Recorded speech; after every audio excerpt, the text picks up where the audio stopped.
Good evening, and welcome to the Fall 2013 Holloway Poetry Series. I'm Cecil Giscombe. Christopher Miller and I are the fall curators of the series, and we thank you for coming this evening. Before I introduce tonight's readers, let me tell you what's coming up in the rest of the series this fall. All the readings, all the events will take place in this room at 6:30. On the 26th of September, Keston Sutherland, this year's visiting Holloway poet, will read, and that reading will be followed by a reception down the hall in the English Department Lounge.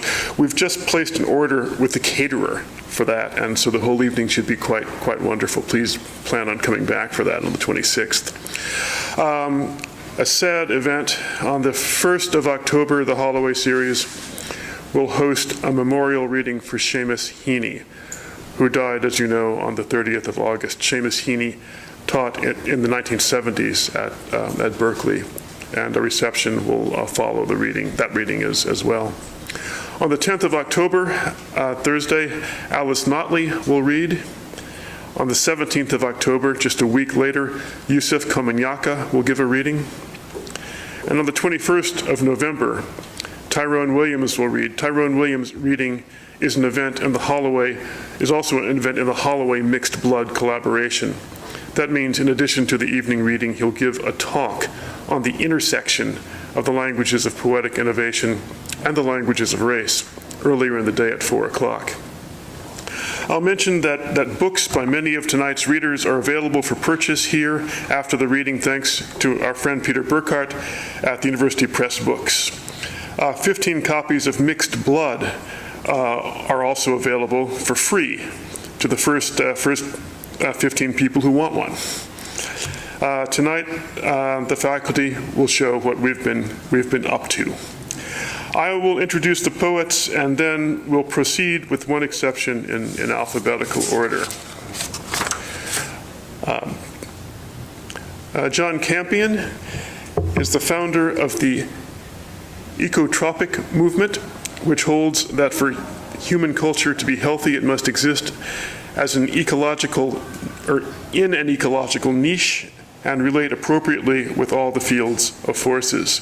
3 book-length poems from a projected series of 5 form the backbone of this push: Tungstones, Squaring the Circle, and most recently Medusa, where the ancient myth finds contemporary expression as every man suffering in a world of political surveillance and disconnection discovers himself in psychotherapy for transgressions against women, the other, and the planet.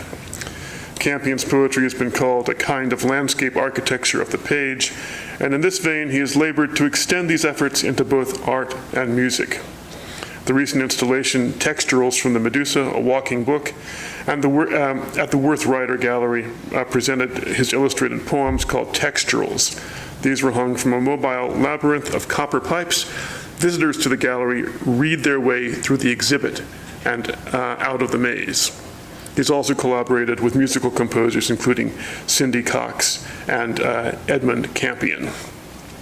His other books include Where Three Roads Meet, Sipapoo, The Kiva, and Inverted Bat, and Ecotropic Works, Panagia, El Sueño, and Swing Low.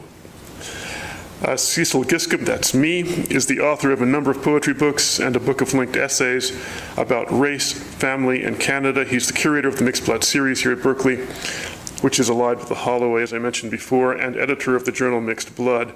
With the painter Judith Margolis, he is at work on a project called Gazetteer, which is a series of imaginative maps.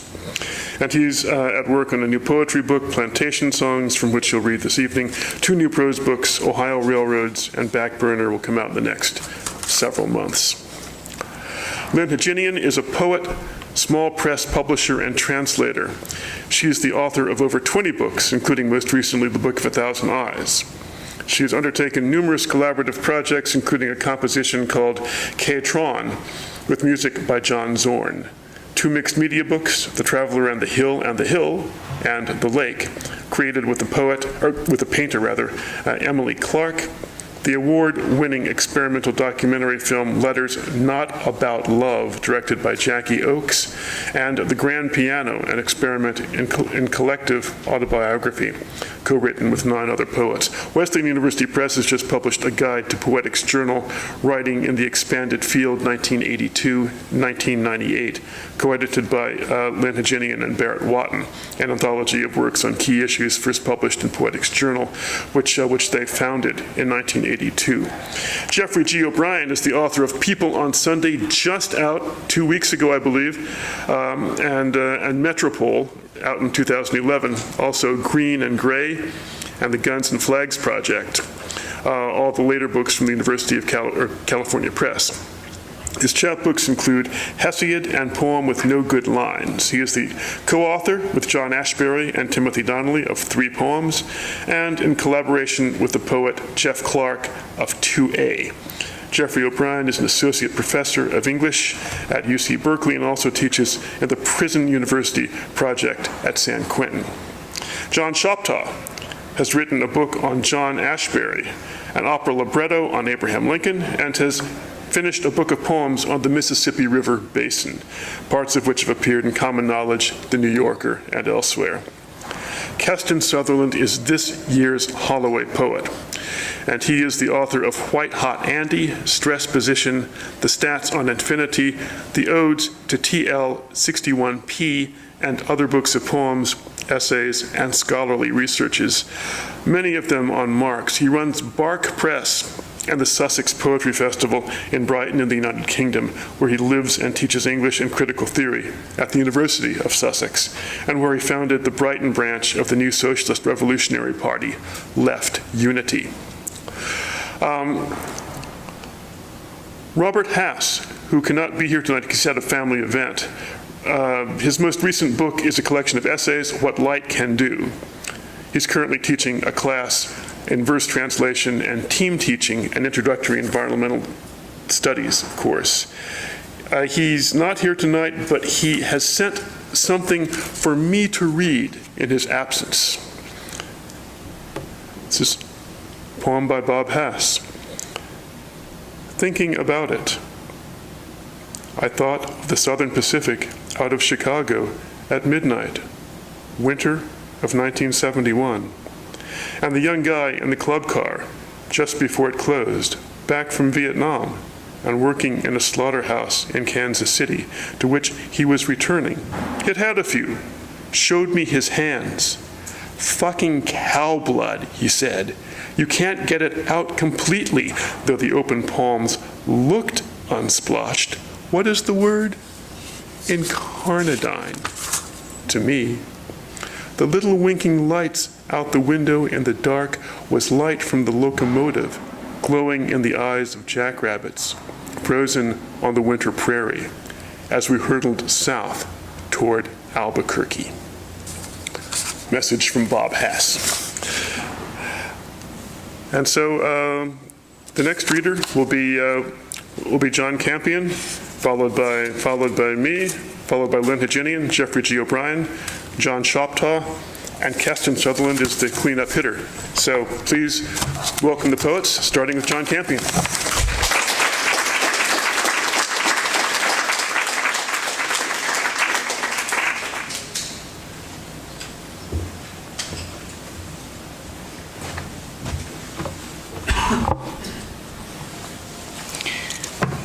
It's an honor and a pleasure to be here with you. Thank you. I've grown to believe that the world itself, the things in it, the processes, the internested sets, the assemblages, the consortia of existence and non-existence tell poets what they should do. Sometimes it's not such a pleasure. Sometimes it is. And one of the things that it's told me to do is to do these long books, these long poems. And the last one I did was Medusa. And I think that every age creates its own Medusa. It's And I think that it's as part of the process of finding the medicine that the sickness needs, it's a good idea to try to look at its face, since we've made it. So I thought this evening I would try to, with you, try to look a little bit at it. The reason for that is not only because it's the last book that I've done and completed, but also I came across something in Catch-22 the other day, asked the question, where are the Snowdens of yesteryear? I thought maybe we could shed some light on that question.